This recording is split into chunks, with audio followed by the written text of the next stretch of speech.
They say funerals bring families closer, but as I stood beside Evelyn's casket, watching the faces of my 3 children, I felt a quiet chill settle in my chest. It wasn't the cold wind outside. It was the realization that life without her would test us in ways we'd never faced before. Evelyn was my heart. We were married for 38 years. She was grace in motion, warm, steady, the kind of woman who could make a room feel like home. And now she was gone. "Daddy, are you okay?" Donnie's soft voice broke through the fog. She gripped my arm gently, her manicured nails pressing into my coat. Her eyes were red, mascara smudged, but she was holding herself together. She always did. "I'm all right, baby," I whispered, though my throat ached from holding back tears. Marcus stepped up next, adjusting his expensive black suit, like he was preparing for a press conference. We should get everyone to the repast on time." "I told the caterers 3 o'clock sharp," he said, his voice low but firm. He always needed to control the details, even at his mother's funeral. Caleb lingered a few feet away, hands buried in his coat pockets, head lowered. He didn't say much, just offered me a quiet nod. My youngest had always been like that, distant, artistic, lost in his own world. But today I saw something flicker in his eyes. Maybe pain, maybe guilt. The church filled with murmurs as people hugged me, offered condolences, shared memories of Evelyn. Deacon Willis took my hand. "Brother Ray, she was a good woman." "God bless you," he said, squeezing it tight. I nodded, managing a small smile. The service ended. At the repast, family and friends filled the fellowship hall with chatter, laughter, and plates piled high with fried chicken, collard greens, and cornbread. It was the kind of gathering Evelyn loved, but I barely tasted anything. My eyes kept drifting to the corner table where Marcus was whispering with Terrence Blake, his real estate lawyer friend. Terrence gave me a glance, the kind that made my stomach tighten. Danny moved between groups, making sure everyone felt welcome. Caleb stayed near the wall, sketching absent-mindedly on a napkin. 3 children, 3 different worlds. When everyone finally left, the house was silent. Too silent. I sat in Evelyn's old armchair, the one by the window, and let the weight of the day crush me.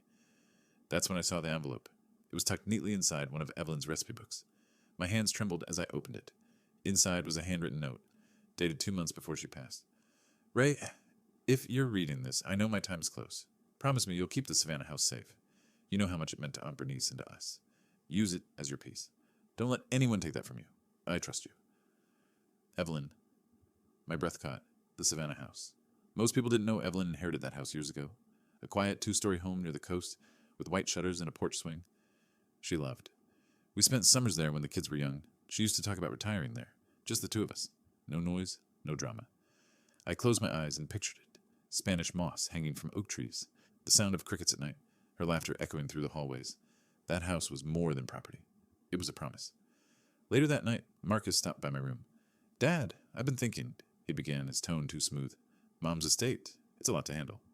You shouldn't be dealing with this alone. I could help you manage everything, you know. Financial accounts, properties, all that." I kept my face neutral. "I appreciate it, son, but I'll handle things my way." His jaw tightened for half a second before he forced a smile. "Of course. Just offering." When he left, I sat back in bed, staring at the ceiling. Danny would follow whatever kept the peace. Caleb would avoid the conversation altogether. But Marcus, he'd push. He always did. I folded Evelyn's letter and slipped it into the safe in my closet. No one knew about the Savannah house. Not Marcus. Not Danny. Not Caleb. And for now, I intended to keep it that way. I told myself it was temporary. That maybe one day I'd tell them. But as I listened to the house creak in the darkness, something deep inside whispered the truth. This secret wasn't just about real estate. It was about survival. And soon, that secret would test every bond in this family. 2 years can change everything. Grief softens, routines return, but underneath the calm surface, people's intentions start to show. At first, I thought my kids were just looking out for me, but little by little, their smiles started to feel strategic. It started one Sunday afternoon at Marcus's house. He'd invited me over for dinner. "Just family time," he said. The smell of barbecue filled the air. Kids were running around the backyard, and the music was low and smooth. On the surface, everything felt warm, but Marcus had that glint in his eyes again, the same one he gets when he's about to pitch a deal. "Dad," Marcus began, sitting across from me at the patio table, leaning forward with his elbows on his knees.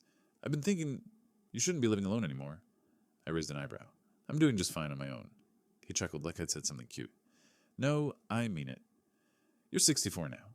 You don't need to keep up that house by yourself. You could move in here. We've got the guest suite. I could help manage your bills, your accounts, everything.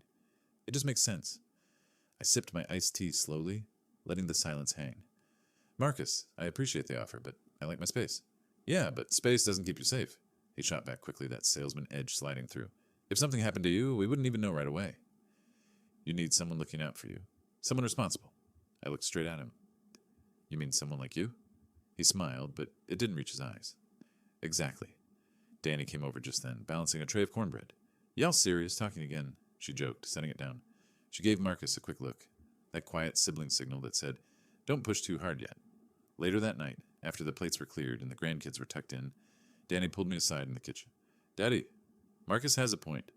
Maybe not moving in, but you should start thinking about, long-term plans. What kind of plans? She hesitated. Like the will. Estate stuff. It's just, you're not getting any younger and you're worried about what happens when I'm gone. I finished for her. She bit her lip, not denying it. I gave a short laugh. I'm not going anywhere yet, baby girl. I know, she said softly. But Marcus, he's just trying to make sure things don't get messy later. You know how families can get. I did. I'd seen enough of it growing up. Siblings tearing each other apart over land, jewelry, a few $1,000s. But hearing it from my own daughter made my chest tighten. Over the next few months, the conversations got less subtle. Dad, you should really let me talk to my lawyer friend, Marcus said one afternoon, dropping by unannounced. He could set up power of attorney. Makes everything smoother. Power of attorney? For what? In case something happens. We need to be prepared. I looked at him over my glasses.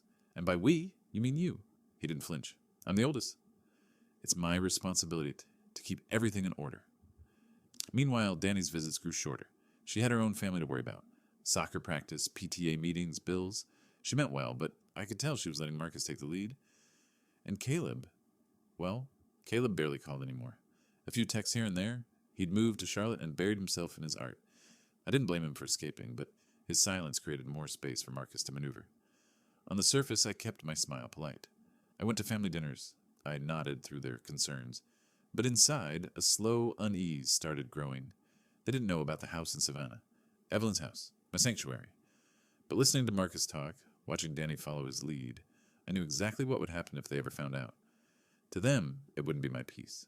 It would be their future asset. Every other weekend, I'd pack a small bag, get in my old Buick, and make the 5-hour drive down to Georgia.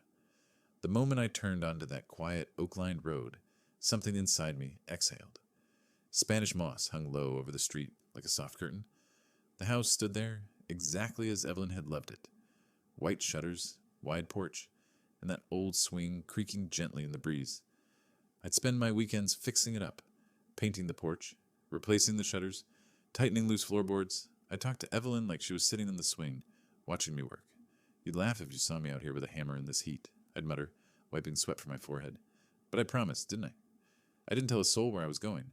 Not Marcus, not Danny, not Caleb. This was my place, my quiet, my line in the sand. One Saturday evening, while patching up a section of the fence, my phone buzzed. It was Danny. Hey, Daddy, where are you? She asked. Just out handling a few things, I said casually. Marcus has been calling. He said he stopped by the house and you weren't there. He's worried. I laughed under my breath. Worried or nosy? Daddy, I'm fine, Danny. I'm exactly where I need to be. Before she could press further, I hung up, staring out at the Georgia sunset bleeding gold and orange across the sky. That house wasn't just wood and paint. It was Evelyn's last whisper, and I was going to protect it. But as I locked the front door that night, a thought crept in like a draft through the cracks. Marcus didn't like not knowing things, and sooner or later he'd start digging. Some betrayals don't come with shouting or slammed doors. They creep in quietly, dressed as concern, wearing the face of family. Sometimes you don't even catch them until you hear the words they were never supposed to say. It was a warm Thursday evening in late spring.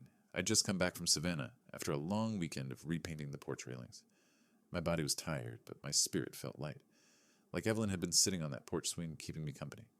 I walked into my house and noticed Marcus's SUV parked out front. He had a habit of letting himself in with the spare key, just to check on things, though lately his visits felt more like inspections. Sure enough, I heard his voice drifting from the kitchen. Dad's not as sharp as he used to be. Once he signs, everything will be easier to manage, he whispered. I froze. Someone else was in there. I stepped softly down the hall until I could see around the corner. Marcus stood with Terrence Blake, that slick real estate lawyer he'd introduced me to at the funeral repast. Terrence leaned casually against the counter, flipping through a stack of papers. Marcus continued, I'm telling you, man, the house here plus anything else he's got. Once power of attorney's in place, I can consolidate the accounts, Streamline everything.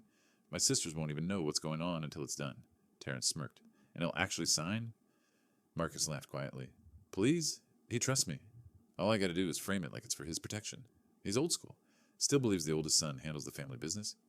My stomach dropped. My own son. My flesh and blood. Talking about my life like it was some portfolio to streamline. I stepped into the kitchen slowly, making sure they saw me before I spoke. Sounds like you've got a pretty detailed plan, Marcus. His face went pale.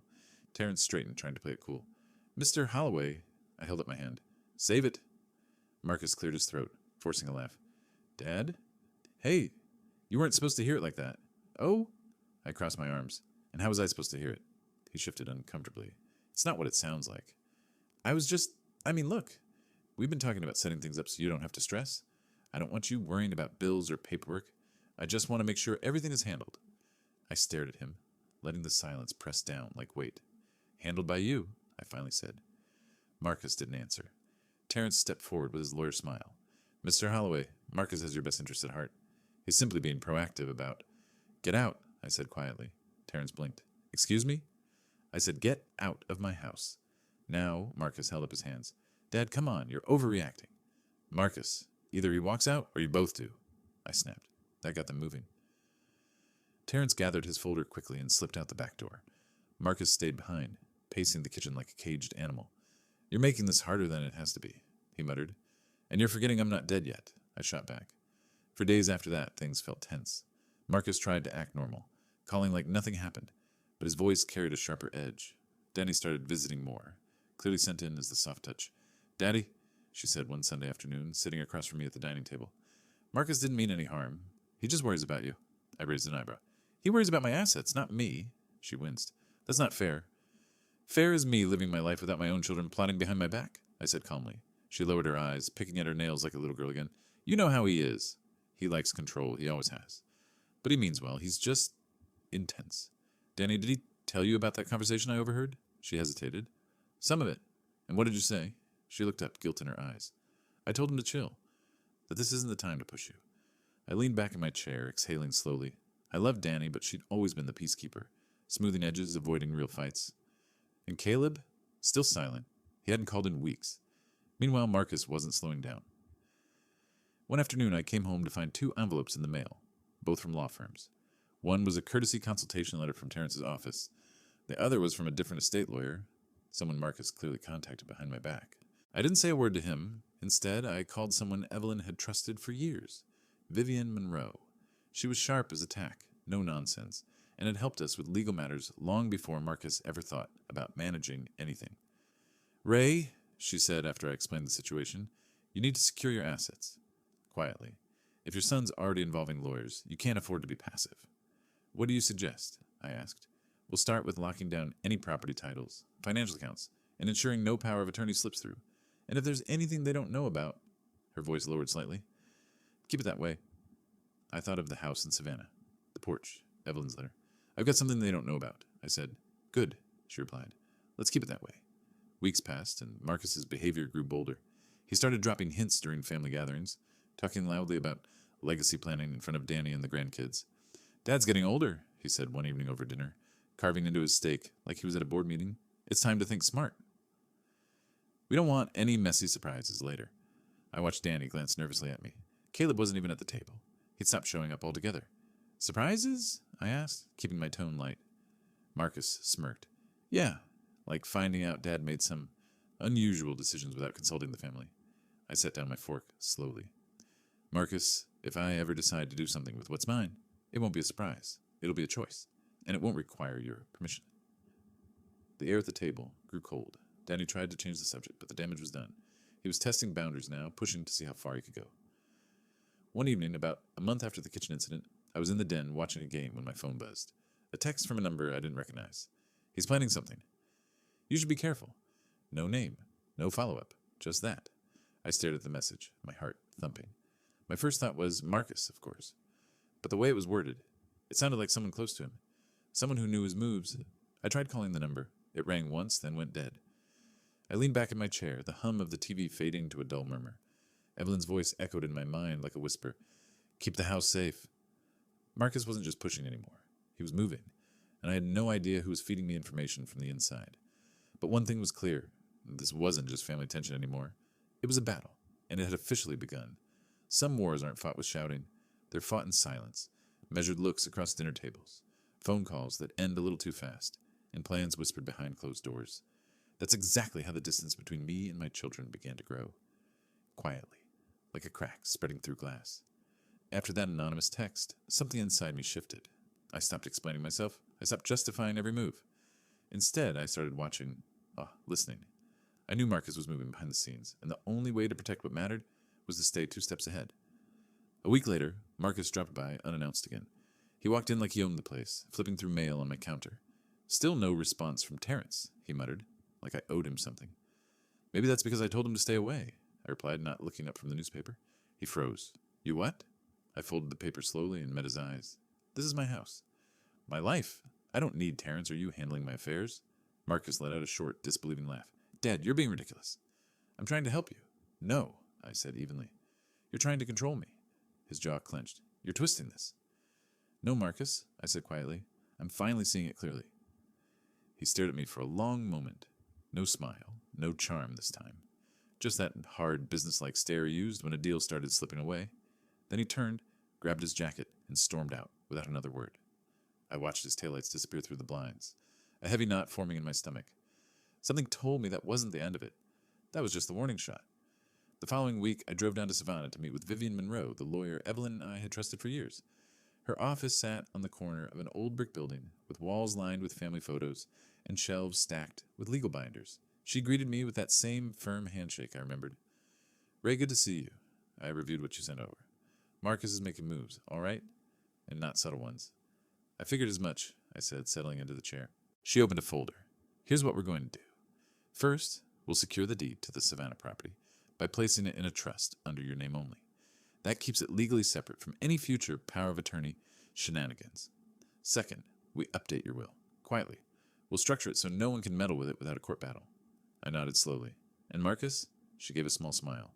We stay ahead of him. Don't confront him directly unless necessary. Let him think he's still the one making moves. I couldn't help but chuckle. Evelyn would have liked you handling this. She was always sharper than she let on, Vivian replied.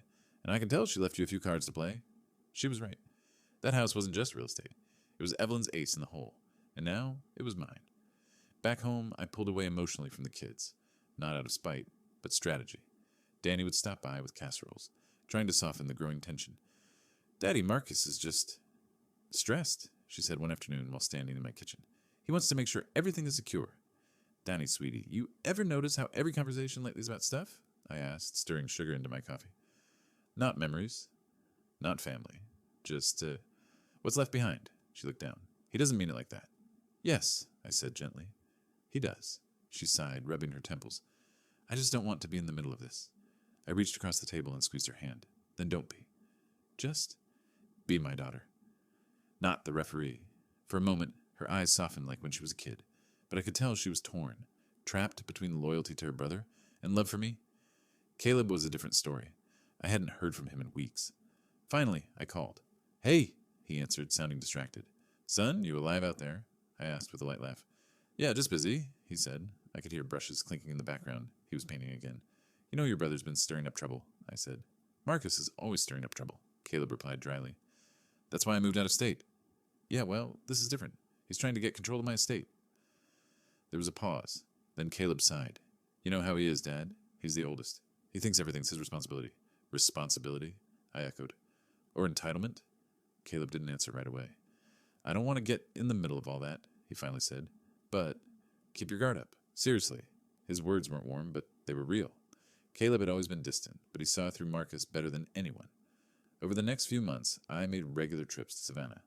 I hired local contractors to help renovate. New floors, paint, electrical. Slowly, Evelyn's sanctuary became mine too. I'd sit on that porch in the evenings, the warm air thick with the smell of jasmine, and talk to her out loud like she was sitting beside me. You'd be proud of me, I'd say quietly. I'm handling it. Even Marcus but beneath that calm, I could feel the storm brewing. Marcus had gone quiet. Too quiet. His usual pushy calls were replaced with polite texts. No more surprise visits. No more lawyer letters. And that's what scared me the most. Marcus never backed off. He planned. One night, about 6 months after our last confrontation, Danny called me in a panic. "Daddy, Marcus is furious," she blurted. "He found out you updated some legal documents, and he's saying you went behind his back. He said he's not going to be cut out of anything." My heart thudded. "How does he know about that?" "I don't know," she said, voice trembling. "He said, if Dad wants to play secret games, fine. But two can play that. Daddy, what's happening?" I stood there in the dark, phone to my ear, looking out the window at the quiet street. For months, I'd been preparing, reinforcing the walls. But if Marcus had found out about the legal changes, then someone, somewhere, had started leaking information. "Danny," I said softly, "listen to me. No matter what Marcus says, don't get pulled into it. And don't give him any information about me, understand?" She hesitated. "Okay. Promise me." "I promise," she whispered. I hung up and stared at the Savannah house paperwork spread across my desk. Somewhere in my circle, maybe family, maybe legal, there was a loose thread, and Marcus had just started pulling it. Secrets don't explode, they leak. A word here, a slip there, and suddenly everyone is whispering your business like they own it. I thought I'd sealed every crack. I didn't expect the knife to come from someone smiling at the table. It started with a sunrise knock. A man in a blue blazer flashed a card. "Julian Cole. Marcus hired me. To follow me?" I asked. "To check weekends. Tell him I spend them where my wife wanted." He nodded and left. 2 days later, Danny called. "Brunch at my place. No excuses. Marcus says it's important. Family talk or ambush?" "I hope it's just family," she said. Her dining room smelled of cinnamon and coffee. The grandkids watched cartoons in the next room. Renee set plates, determined to keep things normal. Marcus came in last, Terrence a step behind. Caleb slid into a chair, paint on his sleeve. Danny folded her hands. "Okay, we're here." "Marcus, keep it respectful." Marcus tapped a folder. "I need clarity." "Dad, where are you going every other weekend?" "Fishing, reading, remembering, don't do that," he said, smile thinning. "I hired a professional because I was worried. He found a deed and utilities tied to your name. Savannah, Georgia." He looked at Danny and Caleb. "Did either of you know our father owns a second house?" Renee inhaled. Caleb's jaw twitched. Danny went pale. "Dad," I kept my voice steady, "your mother asked me to keep that home safe. It was Aunt Bernice's. It's where she felt most alive." I honored her wish. Marcus slapped the folder. "Honored her wish or cut us out?" "You hid an entire house. It isn't yours," I said quietly. "It's not mine to give away either." "It's a promise." Terrence leaned forward. "From an estate perspective, an undisclosed asset raises questions. Your children deserve transparency." "I'm not your client," I told him. Danny reached for my hand. "Daddy, why didn't you tell us?" "Because you were grieving," I said. "Because Marcus talks about assets before he asks if I slept through the night. Because I won't let your mother's peace be argued into pieces." Marcus laughed. "You use trust documents too. Don't look surprised. I know you went to Vivian Monroe and locked the deed down." Caleb glanced at me. "You did?" "I did," I said. Terrence slid a paper out. "Guardianship petition drafted but not filed. If there's concern about capacity." "Finish that sentence and you can eat your eggs in the driveway," I said. He sat back. Marcus spread his hands. "We could have handled this together. You turned it into a secret war. You started the war the day you tried to sell my life to efficiency," I said. "Power of attorney is a shortcut to being king." Donnie's eyes filled. "Please stop." "Marcus, why hire a PI? Why not talk to him like a son?" "I did talk," Marcus snapped. He dodged. Now I know why Caleb finally spoke. "You can't file guardianship over a man who paints his own porch every weekend." Marcus glared.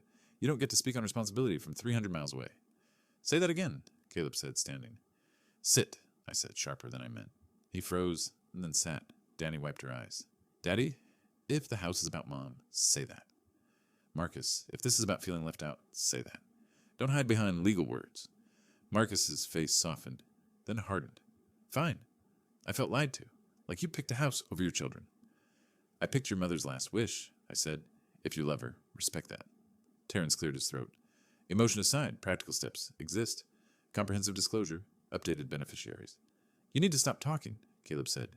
"No one invited you to this table." Silence pressed in. The cartoons murmured through the wall. Marcus leaned in. "Here's my line. Put everything on the table, or I go to court. I will argue capacity. I will win. And that house will be appraised and divided like everything else." "You won't win," I said. "Watch me." "My turn," I said. "I recorded the day you and Terrence planned to streamline my life. I kept the letters. I saved the emails. Walk into court, and I'll play every word." Danny gasped. Caleb blinked. Terrence went pale. Marcus didn't move. "You recorded me?" Marcus said. "I protected myself," I said. "For my own son." Danny whispered. "This is tearing us apart." "I didn't start this," I said. Marcus swallowed. "You always loved her more than us." "Don't do that," I said gently. Don't turn your anger at me into a war with a dead woman's memory. He looked away, jaw tight. The room hummed with silence. Terrence tried again. Marcus, perhaps we should revisit strategy. Perhaps you should leave my sister's house, Caleb said, standing. Now. Terrence gathered his papers. Mr. Holloway, my apologies. He headed for the door. Marcus stayed. I'm not done. Then say it, I told him. He pointed at me. Turn that trust over to the estate plan. Bring the Savannah house into the will. If you don't, I'll make sure the court forces your hand. Danny whispered. Marcus, please. If you drag me to court, I said, the first thing the judge will hear is how you plan to take my rights. The second will be your transfers from my joint convenience account into your holding company. You want to open doors? Let's open all of them. His head snapped up. What transfers?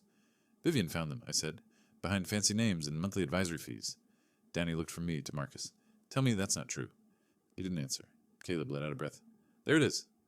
Marcus stood, palms flat. You're twisting it. I was consolidating for efficiency. You were siphoning, I said, and I have the records. The front door creaked. A little head peeked in. Mom? Uncle Marcus? Go play, baby, Danny called. The door clicked. The spell broke. Marcus lowered his eyes. You really chose a house over me? No, I said. I chose integrity over greed. He clenched his jaw. Then we're done being polite. Then stop pretending you're protecting me, I said. He pushed his chair back. Next time we talk, it'll be with the judge. He stormed out. The screen door banged.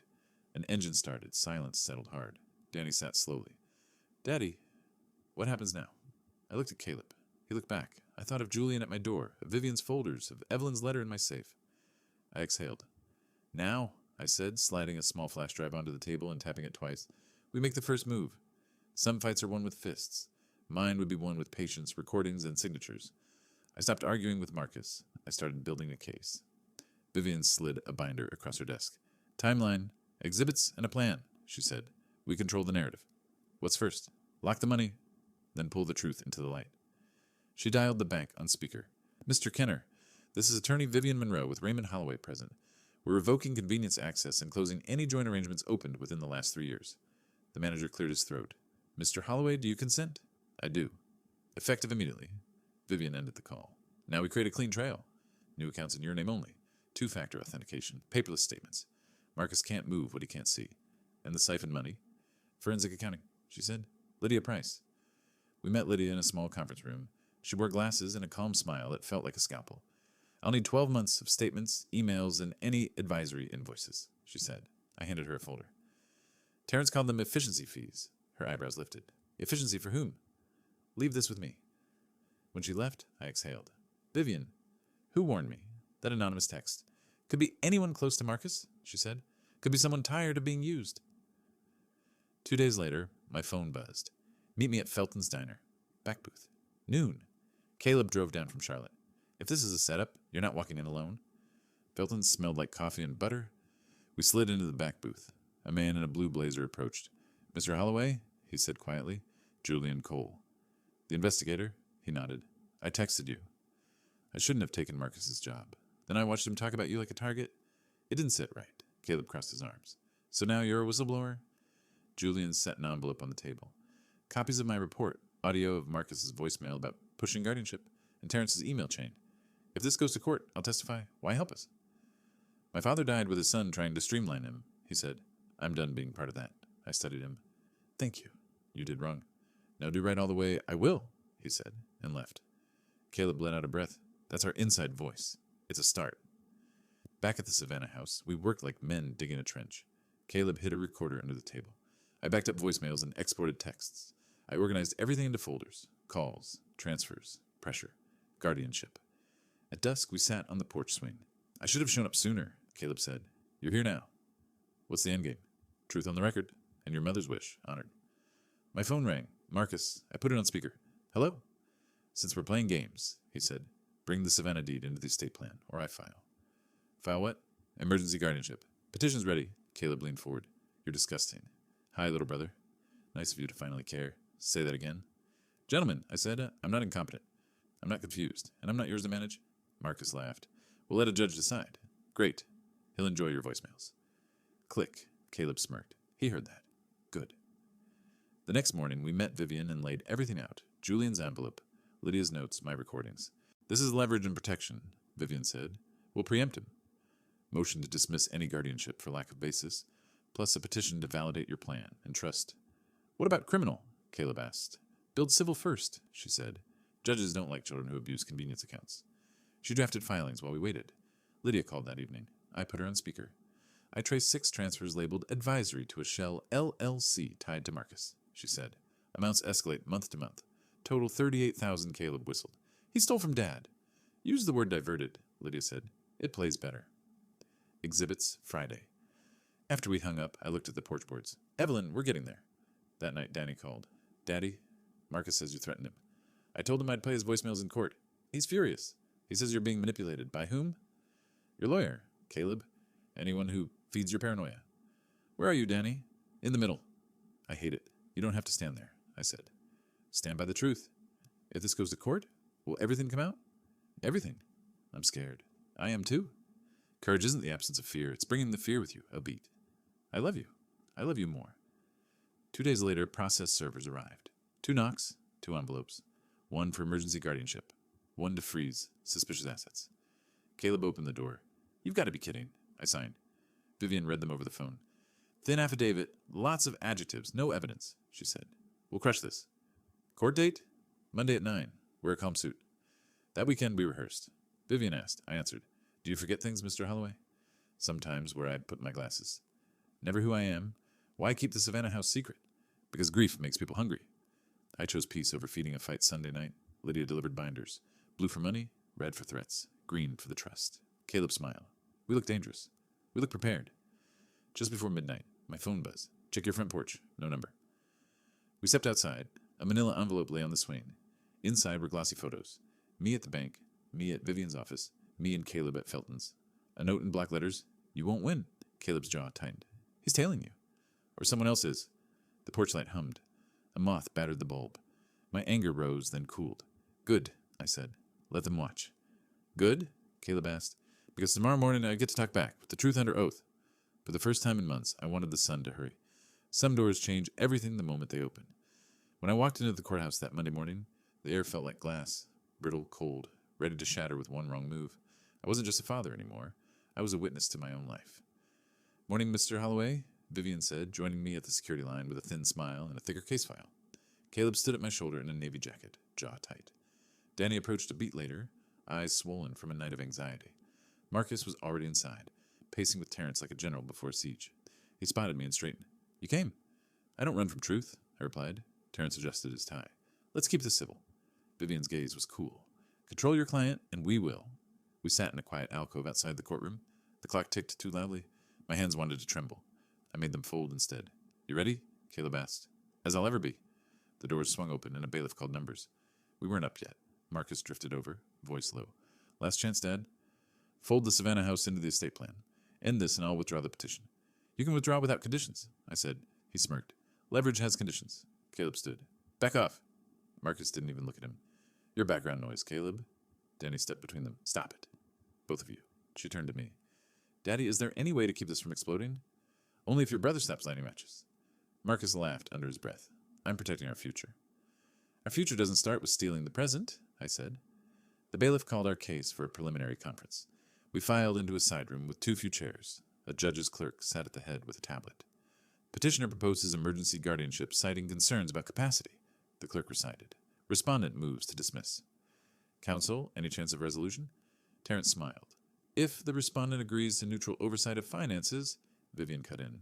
No basis for oversight, and we have exhibits showing the petitioner's financial conflicts. The clerk lifted a brow. Conflicts? Vivian slid a folder forward. 6 transfers from a convenience account to an LLC controlled by the petitioner. We'll admit a forensic report. Marcus's jaw twitched. Those were reimbursements. For what? Vivian asked. He hesitated. Terrence interjected. We'll address it later. The clerk sighed. This is going to hearing. Wait in the hall. Back in the hallway. Tension hung like humidity before rain. Danny tugged my sleeve. Daddy, can we please talk? Just us? We can, I said. But not to trade away your mother's promise. She swallowed. I'm not asking that. I'm asking how we heal when this is over. By telling the truth now. Across the hall, Marcus whispered with Terrence, then walked up to Caleb. You think showing up for 2 days makes you a son? Caleb's mouth tightened. I think it makes me present. Try it. Marcus leaned closer. You always disappear when it counts. I'm here to keep you from turning Dad into a paycheck, Caleb said. Say that again. I said, enough, I snapped. You two are grown men, not alley cats. Vivian put a calming hand near my elbow.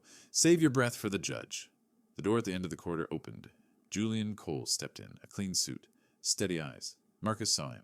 You? He hissed. You're dead to me. Julian stopped a respectful distance from me. Mr. Holloway? I'll testify to my report and to Mr. Blake's voicemail. Terrence paled. Mr. Cole, that was off. Nothing was off the record, Julian said. You left it on mine. Marcus pointed at him. Traitor. Citizen, Julian replied, then nodded to Vivian. Counselor. Lydia Price arrived with a slim binder. Red tabs mark diversions, she told Vivian. Blue tabs mark pressure. Danny rubbed her temples. This is a nightmare. It's a mirror, I said. We just never wanted to look. Marcus stared at me. You set this up. All of it. I responded, I said. That's different. He shook his head. You used to be soft. I'm still soft, I said. Just not blind. He took a step closer. You want war? No, I said. I want peace that tells the truth, he scoffed. Peace is expensive. Cheaper than regret. The bailiff announced a short recess. Vivian motioned toward a side corridor. Conference room, she said. One more run-through. We went in. Vivian wrote 3 words on the whiteboard. Capacity, coercion, credibility. Ray, she said, answer clean. If they ask about the Savannah house, you say? That it was Evelyn's wish and my healing place? I can manage my own decisions. Good. Caleb, you stick to observations. Danny, if asked, tell the truth you know, not the truth you wish. Danny nodded. The door swung open. Marcus stepped in, closed it, and locked it with a click. Caleb rose. Unlock the door. Marcus ignored him and looked at me. His voice was tight. This is your last private conversation with me before we go in there and bleed on the record. Vivian moved toward the door. This is improper. 2 minutes. Then I'll unlock it.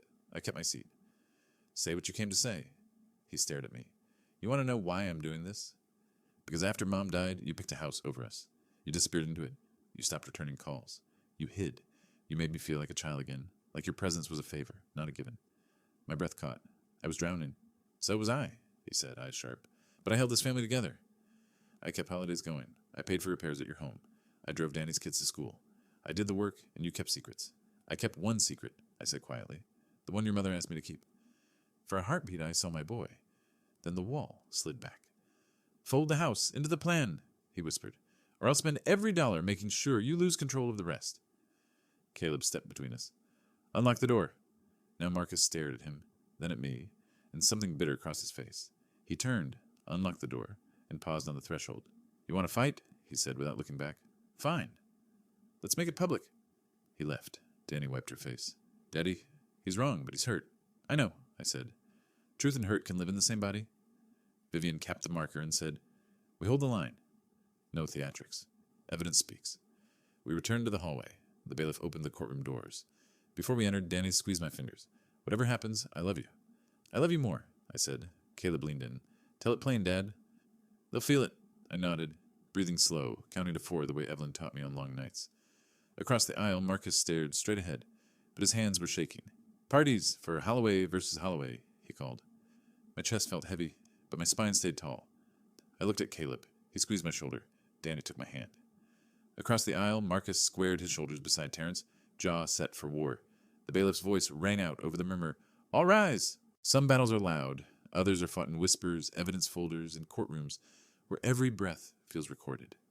As I walked into that courtroom, I felt Evelyn's presence with me, steady, quiet, like a hand on my back saying, Stand tall. The judge was a silver-haired woman with sharp eyes that missed nothing. Her nameplate read, Judge Evelyn Morgan, which made my heart tighten for a second. Maybe it was a sign. Case number 24-1137. Holloway versus Holloway. Petition for emergency guardianship, the clerk read. Parties present, Vivian stood.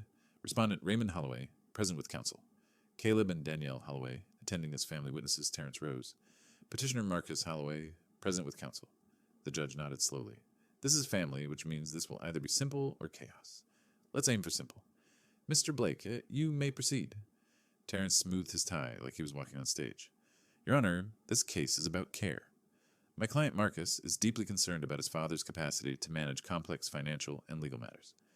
Mr. Holloway has concealed significant property, altered legal documents without family consultation, and been subject to questionable legal influences. Judge Morgan raised a brow. Questionable legal influences? You mean his attorney? Terrence's smile flickered. We mean abrupt changes inconsistent with prior behavior. Continue, she said dryly. He refuses reasonable oversight, Terrence said. We're asking for temporary guardianship to protect the estate from mismanagement. Vivian stood smoothly. Your Honor, what we have here is not a question of capacity. It's a question of control. The petitioner isn't trying to protect his father. He's trying to take what he believes is owed to him. She clicked a remote.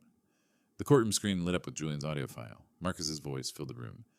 Once he signs, everything will be easier to manage. He trusts me. All I got to do is frame it like it's for his protection. A ripple moved through the courtroom. The judge's expression didn't change, but her pen started tapping against the bench. Terrence cleared his throat. Out of context? Context is entire conversation, Your Honor, Vivian said, pressing play on the next clip.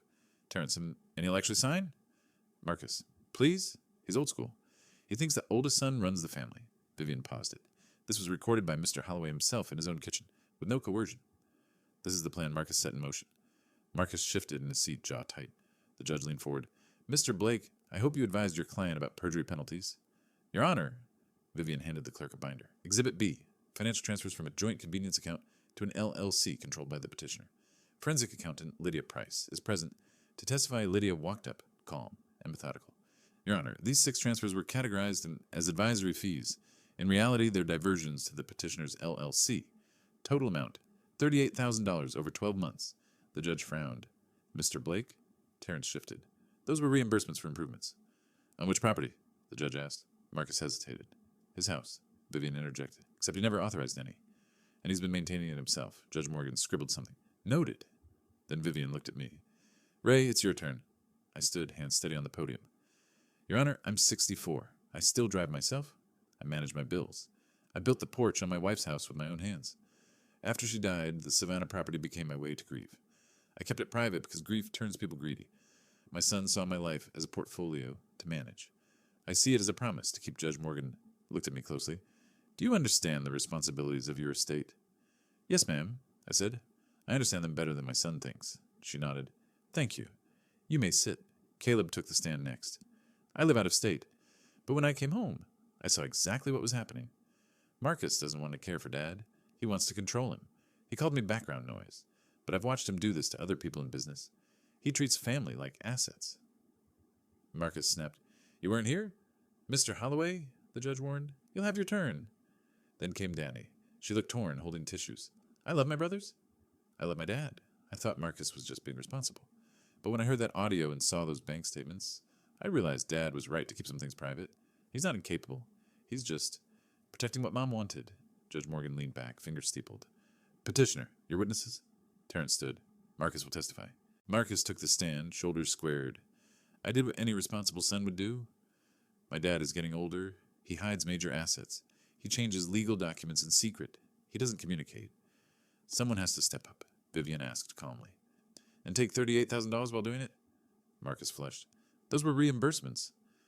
Recorded calls say otherwise, he snapped. He abandoned us for that house. He loved Mom more than us, and when she died, he just left. That landed like a punch. Danny covered her mouth. Caleb looked down. I stared at my son, not the schemer, but the broken boy under the rage. Judge Morgan's voice cut through like steel. Mr. Marcus Holloway, this is not therapy. This is court, and nothing you presented establishes incapacity. What has been established is your financial misconduct. Terrence tried to redirect. Perhaps supervised co-guardianship. She raised a hand. No. Silence. Petition for emergency guardianship is denied, she declared. The trust remains valid. The Savannah property is legally protected. I am ordering a forensic review of the petitioner's financial conduct and freezing the convenience account pending further proceedings. Marcus's face went rigid. Additionally, she continued, Mr. Marcus Holloway is admonished for abusing the guardianship process for personal gain. Further attempts may result in sanctions. A sharp gavel crack echoed. The hearing was over. Outside the courtroom, Downey hugged me, sobbing. Daddy, thank God. Caleb clapped my shoulder. You did it. Vivian smirked softly. No, we did it. And Evelyn gave you the blueprint. Julian approached, offering his hand. Glad I switched sides? Not sides, I said, shaking it. You chose the truth. Across the hall, Marcus stood alone, Terrence whispering furiously in his ear. He saw me. For a split second, the fury faded, and I saw hurt, deep, tangled, unresolved. Then he turned away and left. Vivian exhaled. You ready to breathe again? I nodded slowly, for the first time in a long while. But even as we celebrated, I knew this wasn't over. Marcus wouldn't let go that easily, and neither would I. Justice didn't arrive like a hammer. It arrived like a slow rain, soaking every place Marcus thought was waterproof. After court, that rain started falling. 3 days later, Donnie called. He's losing contracts, she whispered. People heard about the transfers. How's he holding up? I asked. Defensive, angry, but scared Caleb was on speaker. Terrence's firm put him on leave. Translation: radioactive. I touched the Savannah porch rail I'd sanded smooth. Consequences aren't cruelty, I said. They're the lesson after the warning. Danny brought the kids to Savannah. She stood on the porch, eyes glossy. It smells like Mom's summers. It's yours to visit, I told her. It's mine to keep safe. We ate. We talked small. After the dishes, Danny stayed. Daddy, I told Marcus he was wrong. How'd he take it? Like it cut him, she said. Maybe cuts let the poison out. On Monday, Vivian called. The bank's review widened. They asked Marcus to meet. If he's wise, he'll cooperate. Is he wise? I asked. Proud? She said. Pride has poor meth. Caleb arrived with 2 paint-stained duffels. I'm staying a while, he said. Commission in town, and this house needs a gallery wall. You running from something? Toward something, he said, tapping the post. This. We worked in quiet rhythm. He measured frames. I oiled hinges. A text came from an unknown number. Tell him to stop before he loses everything. Marcus? Caleb asked. Or someone who still thinks they can steer him, I said. 2 weeks later, Karma stopped whispering. Danny's voice shook. Marcus's biggest client froze the deal. Renee took the kids to her sister's. She says she's pausing him. I wish he'd bend before he breaks, I said. Julian arrived with a thin folder. Bank interview notes, he said. They'll let him repay before escalating. And if he won't? Caleb asked. Then they escalate. I sat with that. I don't want my son ruined. Julian nodded. He did that part. You just kept him from ruining you. That evening, Danny FaceTimed from her car. I'm outside his condo. He won't open. Put me on speaker, I said. She knocked.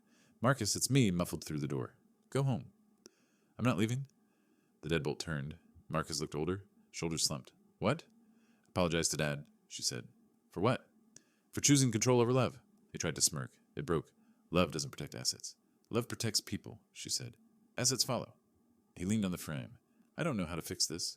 Start with truth, she said. Then call the bank. He shut the door softly. Surrender, not anger. Morning found me in Evelyn's garden, pulling weeds. Music drifted from the front room where Caleb primed canvases. Peace felt possible. Then Marcus called. I'm in Savannah, he said. Outside. He waited by the gate, suit wrinkled, tie missing, the look of a man who'd wrestled a storm and lost. Can we talk? He asked. We can, I said, holding the door open. He didn't enter. I went to the bank. They want it back, all of it. Then repay it. I don't have it all. Silence stretched. I told myself I was protecting us, he said. I was protecting me. Truth sounds like that, I said. He swallowed. How do I fix it with you? You can't buy my trust, I said. You earn it by leaving what isn't yours and speaking plain when it's hard. He glanced at Caleb's frames. He always gets to be the good one. No, I said. He just didn't make himself the dangerous one. Marcus blinked away wetness. Dad, I'm scared. I know, I said. Fear's a teacher. Let it teach you. If I cooperate, will you stand near me? He asked. Not in court. Just near. I felt Evelyn like warm light. Near? I said. But not in front of your choices. Caleb stepped out with 2 mugs. Coffee? Marcus hesitated, then took one. We sat in a row, 3 Holloway men watching the yard. No speeches, just breath. I'll call the bank, Marcus said at last. Good. I'll also send something, he added. You should see what Terrence planned next. What was he planning? Caleb asked. Marcus shook his head. You'll see. He set his mug on the rail, started for the car, then turned. Dad, I'm sorry. The words landed like rain on dry ground. Not a flood, but the smell of hope. At dusk, a courier dropped a thick envelope. Inside, emails, draft contracts, lists of properties with notes. At the bottom, Savannah, leverage guardianship. Appraised quietly. Caleb exhaled. He really meant to sell your piece. He tried, I said. Piece isn't for sale. My phone buzzed. Another unknown text. This isn't over. Attached was a photo. Terrence at a bar with 2 men I didn't recognize. A folder between them. Caleb handed the phone back. Looks like one more wave. I looked at the porch Evelyn loved. At the swing that still held her laugh. I've been ready since the day she asked me to keep it safe, I said. But the truth rose like tide. The last choice wouldn't be about deeds or filings. It would be about the legacy I leave, not just on paper, but in my children's hearts. And that choice was walking up my steps now, one careful footfall at a time. Grief taught me how to hold on. Justice taught me how to let go. Standing on this porch with the evening light on the boards I sanded myself, I finally understood both. Love guards what matters, but it also frees what was never yours to control. Danny arrived first, balancing a peach cobbler like a peace treaty. Smells like Mom's Sundays, she said, stepping inside. Then set it on her table, I told her. We'll do this right.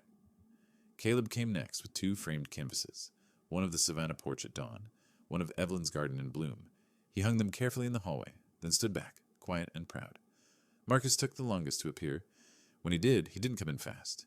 He paused at the gate, straightened his shoulders, and walked up slow, like a man approaching an altar he finally respects. "You can come in," I said. He nodded. "I signed the agreement with the bank," he murmured. "Payment plan." "Full cooperation." "Good," I said. "That's the first step toward clean." We sat at the kitchen table, the Holloway table scarred from years of meals and homework and laughter. I set a small stack of papers between us.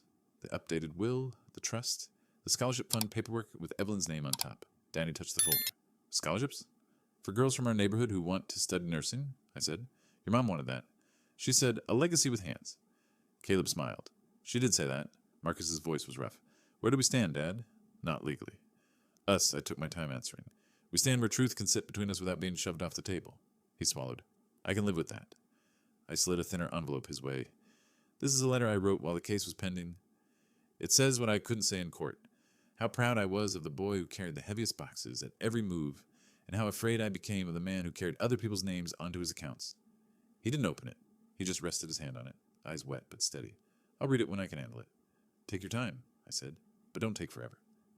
We ate in the old rhythm, Danny cutting slices too big, Caleb stealing the corner crust, Marcus pouring coffee like he used to for Evelyn on Saturday mornings. The house breathed easier. After dishes, we moved to the porch. The swing creaked once and then settled like it remembered our weight. Cicadas tuned the air. "Dad," Danny said softly, "do we visit or ask permission?" "You visit," I said. "All of you." "This house holds your mother's voice and my promise. It isn't a prize. It's a place," Caleb nodded. "A place to remember without fighting the memory." Marcus stared at the oak shadows on the lawn.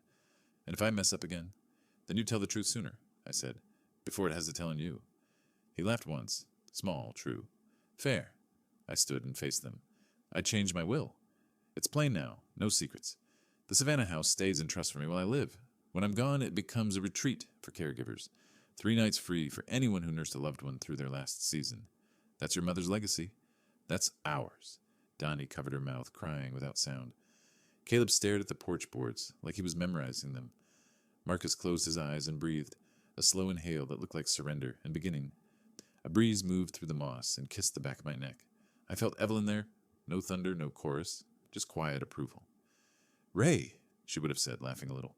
"You took the long road, but you got us home." I looked at my children, my flawed, beautiful, stubborn learning children, and felt the weight lift the way a storm finally moves off the water. "Listen," I said, voice low. "Legacy isn't what I leave you. Legacy is what I don't let take you." Danny reached for my hand. Caleb took the other. Marcus set his palm on top. The 4 of us stacked like the first time I taught them to cross a busy street. "Where do we go from here?" Marcus asked. "Forward," I said. "One honest step at a time." A car passed far off. The swing creaked again.